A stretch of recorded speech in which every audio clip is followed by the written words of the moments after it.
38 years. I want you to hold that number in your mind for a moment. 38 years of lying on a single mat, watching the rest of the world effortlessly walk, run, and carry their children past me. The pool of Bethesda was famous throughout Jerusalem, but the reality of living on its stones was something else entirely.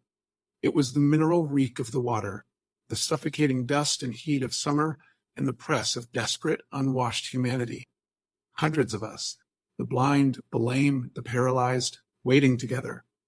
Hope served as the cruelest form of torture in those colonnades. Every time the water rippled, it triggered a desperate, visceral lurch of expectation that burned through the chest, only to be followed instantly by a cold calculation of failure. The math was impossible. I had no loyal helpers left. The sick people who had families to carry them, who had money to pay for assistance, or who were just a fraction of a second faster. They went first. They always went first.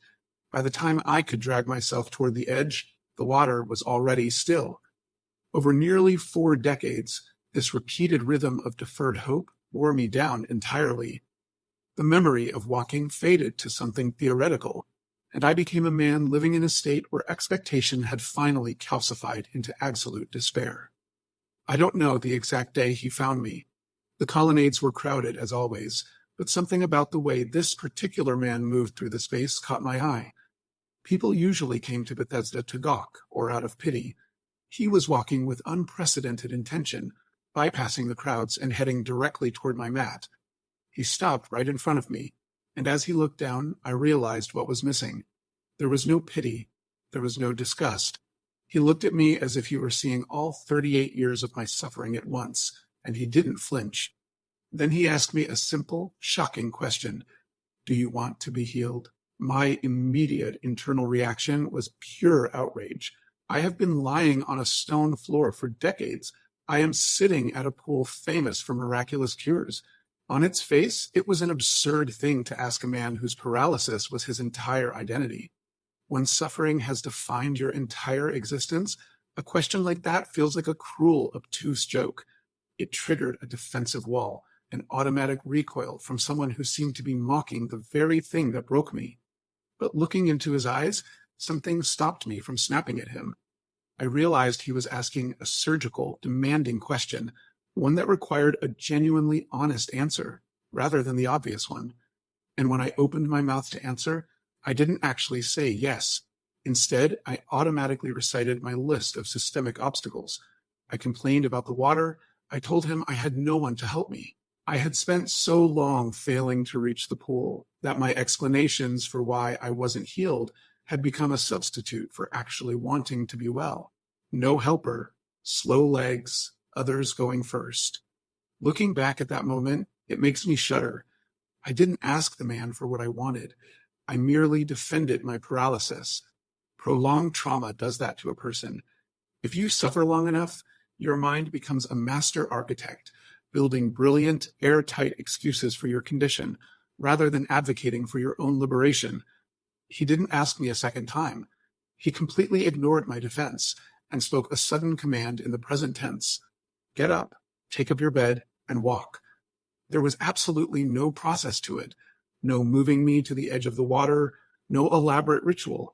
He didn't even require me to display perfect faith. What happened in my body next was terrifying. The physical restoration didn't come gradually, the way strength returns after a long illness. It hit my body all at once, like a light being violently switched on in a pitch-black room. I felt my legs beneath me. I picked up my mat. 38 years of a prison sentence vanished in a matter of seconds, driven solely by the unearned word of a stranger. But my freedom carried an immediate, absurd consequence. The religious leaders found me, and they completely ignored the fact that my legs had been restored. All they cared about was the illegality of a man carrying his mat on the Sabbath. Overwhelmed by the controversy, my instinct for self-preservation took over. I quickly betrayed the man's identity to the authorities to save my own skin. Later, Jesus found me again in the temple, and he delivered a warning much darker than the healing itself. Sin no more, that nothing worse may happen to you. I have turned those words over in my mind endlessly.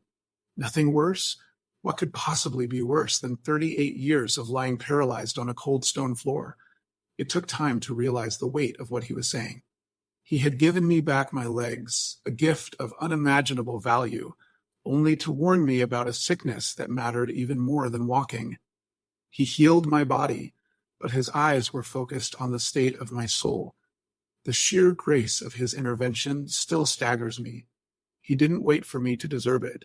He didn't wait for me to have the right theology, or even demand that I stop making my excuses before he spoke the word. Perhaps you have a 38-year situation of your own, a prolonged grief, a stubborn sin pattern, or a broken relationship that has slowly become your entire identity. Maybe you have been sitting by that pool for so long that your brilliant explanations for staying broken have entirely replaced your actual desire to be free. He is asking you the same terrifying surgical question he asked me. He is demanding a declaration of will that cuts past the excuses you've spent years perfecting. Do you want to be healed?